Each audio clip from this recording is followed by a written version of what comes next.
Assalamualaikum warahmatullahi wabarakatuh. Alhamdulillahi rabbil alamin, wa bihi nasta'in ala umurid dunya waddin. Ashhadu an la ilaha illallah wahdahu la syarikalah, wa ashhadu anna Muhammadan abduhu wa rasuluh la nabiyya ba'da. Allahumma salli wa sallim wa barik ala sayyidina Muhammad wa ala alihi wa sahbihi ajma'in. Qalu subhanaka la ilma lana illa ma 'allamtana innaka antal alimul hakim. Hadirin yang dirahmati oleh Allah Subhanahu wa taala, tidak terasa sebentar lagi kita akan memasuki yang namanya bulan Ramadan. Hanya hitungan beberapa hari lagi kita akan memasuki bulan Ramadan 1441 Hijriah. Bulan Ramadan adalah bulan yang dinanti-nantikan oleh seluruh umat Islam di dunia ini. Karena bulan Ramadan itu terdapat keistimewaan-keistimewaan. Di antaranya ialah bulan Ramadan merupakan bulan yang penuh dengan ampunan.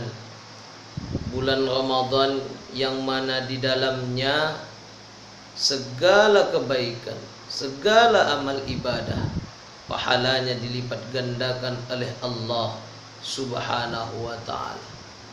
Bulan Ramadan juga di dalamnya diturunkan Al-Quran.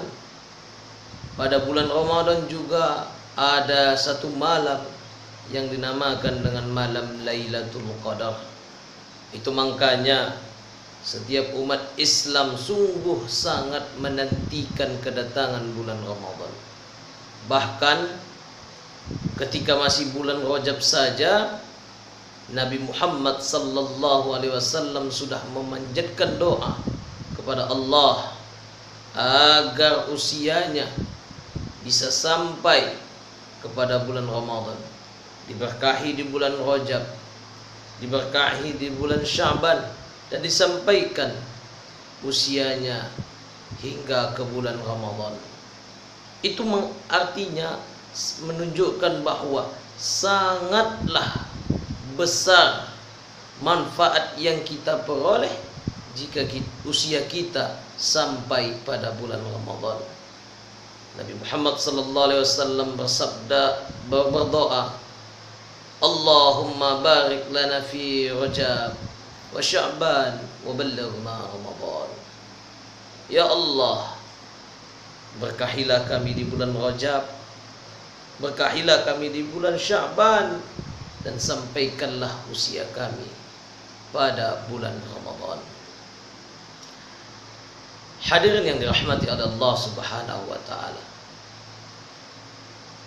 mumpung bulan Ramadan belum tiba, hanya hitungan beberapa hari lagi baru tiba, maka di bulan Sya'ban ini, sisa-sisa bulan Sya'ban ini, mari kita manfaatkan waktu ini untuk mempersiapkan diri kita menghadapi bulan Ramadan.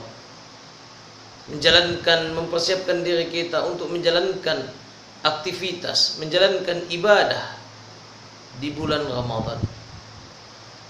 Maka adapun persiapan yang perlu kita benahi, persiapan yang perlu kita persiapkan untuk menyambut kedatangan bulan Ramadan, setidaknya ada 5 perkara. Yang pertama, kita harus bertaubat kepada Allah Subhanahu wa taala. Sebelum datangnya bulan Ramadan, mari kita bertaubat kepada Allah Subhanahu wa taala dengan sebenar-benarnya taubat. Sebagaimana yang diungkapkan di dalam Al-Quran, A'udzu billahi minasyaitonir rajim. Bismillahirrahmanirrahim. Ya ayyuhalladzina amanu tubu ilallahi taubatan nasuha. Hai orang-orang yang beriman, kata Allah, bertaubatlah kamu dengan sebenar-benarnya taubat, yaitu taubatan nasuha.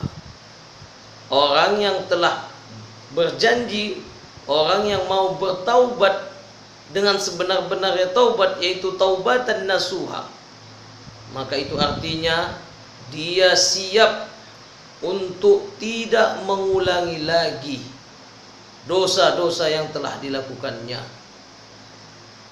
Itulah yang dikatakan dengan taubatan nasuha.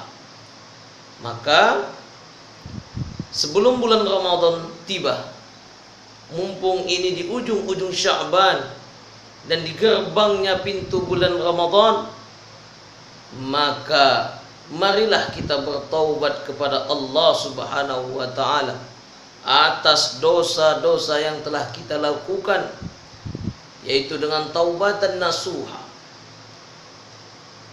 Kita berjanji tidak akan mengulangi dosa yang telah kita lakukan itu. Hadirin yang dirahmati oleh Allah Subhanahu wa taala, sudah selayaknya kita memasuki bulan suci dalam keadaan yang suci.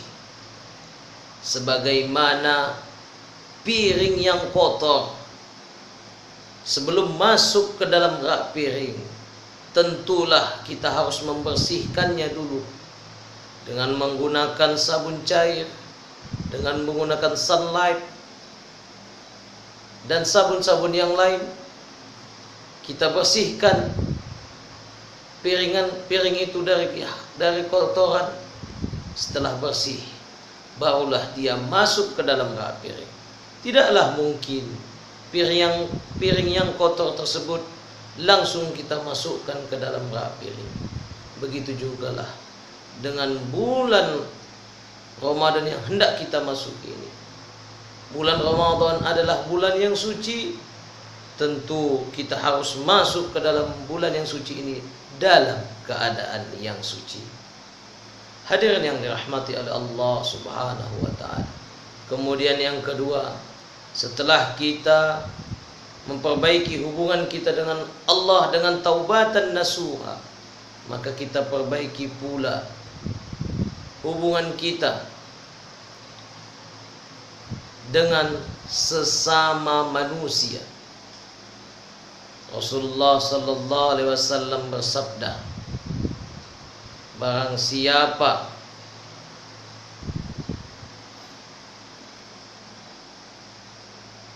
yang mau dilapangkan rezekinya, dan barang siapa yang mau dipanjangkan umurnya, maka sambunglah tali silaturahmi.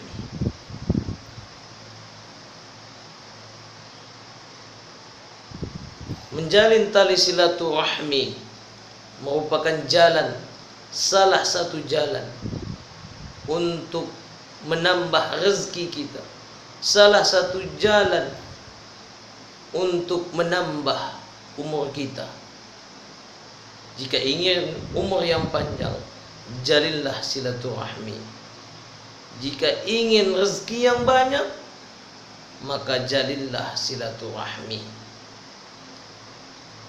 Maka dari itu, di bulan menuju bulan Ramadan ini, mari kita jalin silaturahmi kita. Janganlah kita masuk dalam bulan suci Ramadan ini dalam keadaan tidak bertegur sapa, terutama terhadap kedua orang tua kita. Tidaklah sepatutnya kita tidak baikan dengan kedua orang tua kita. Maka orang pertama yang harus kita perbaiki hubungan silaturahminya ialah kedua orang tua kita. Minta maaf sebelum bulan datangnya bulan Ramadan ini, jumpai mereka, memohon ampun, memohon maaf kepada mereka. Mungkin ada perbuatan kita yang menyakiti hatinya, ada perkataan kita yang kasar sehingga melukai hatinya, maka minta maaflah kepada kedua orang tua kita. Janganlah kita masuk ke dalam bulan suci Ramadan ini masih dalam keadaan yang tidak baik, tidak bertegur sapa, terutama kepada kedua orang tua kita. Hadirin yang dirahmati oleh Allah Subhanahu wa taala. Kemudian yang ketiga, hal yang perlu kita persiapkan ialah kita persiapkan ilmu tentang Ramadan, ilmu tentang puasa, ilmu tentang ibadah-ibadah yang akan kita kerjakan selama bulan Ramadan. Jika barang elektronik, mobil, sepeda motor, ada panduan untuk menjalankannya, ada panduan untuk menghidupkannya, maka begitu juga dengan bulan Ramadan ini, menjalankan ibadah puasa, ada panduan-panduan yang harus kita ketahui.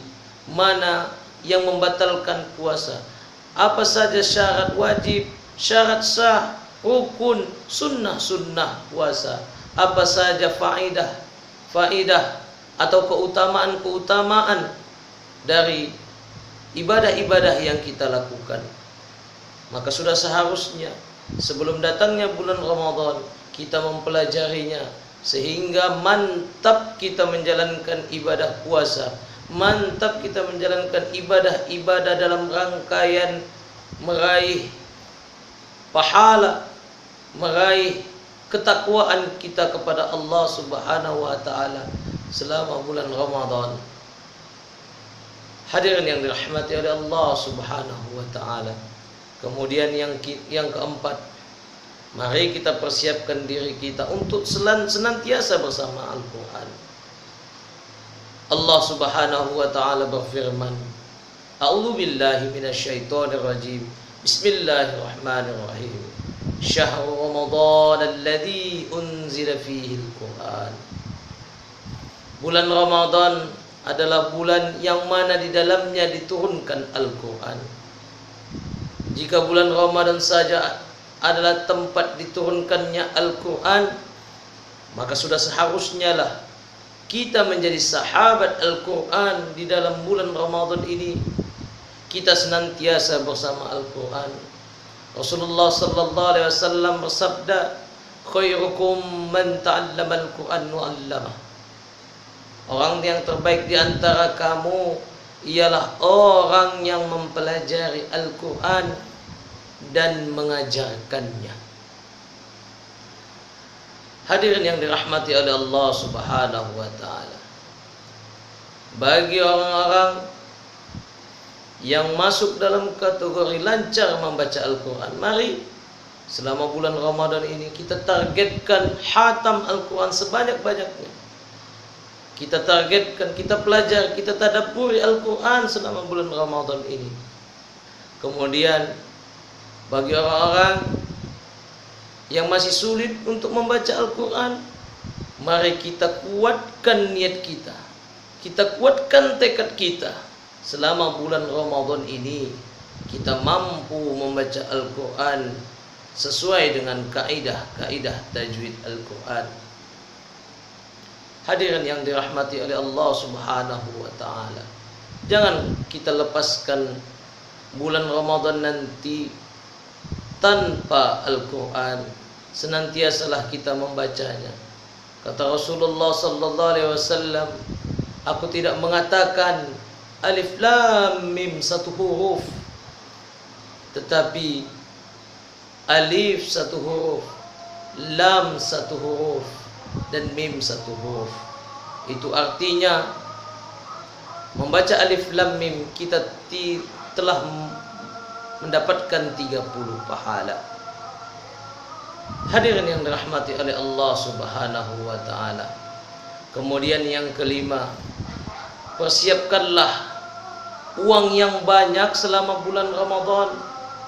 Jika selama ini kita membeli beras 5 kilo, maka untuk bulan Ramadan ini, beli beras 10 kilo, beli lauk pauknya dilebihkan, bukan untuk pribadi kita, bukan untuk keluarga kita, tapi masak yang banyak, sedekahkan kepada fakir miskin, anak yatim, kaum duafa dan lain-lain. Hadirin yang dirahmati oleh Allah Subhanahu wa taala, orang yang memberi makanan buka puasa, maka dia mendapatkan pahala seperti orang yang berpuasa tanpa mengurangi pahala puasanya. Maka ambil kesempatan ini, mari kita kumpulkan pundi-pundi ibadah kita, mumpung di bulan Ramadan. Segala amal kebaikan pahalanya dilipat gandakan oleh Allah Subhanahu wa taala. Hadirin yang dirahmati oleh Allah Subhanahu wa taala, demikianlah tausiah singkat ini. Semoga tausiah singkat ini dapat bermanfaat bagi diri saya sendiri dan para hadirin sekalian. Wa akhirul kalam, wabillahi taufiq wal hidayah. Assalamualaikum warahmatullahi wabarakatuh.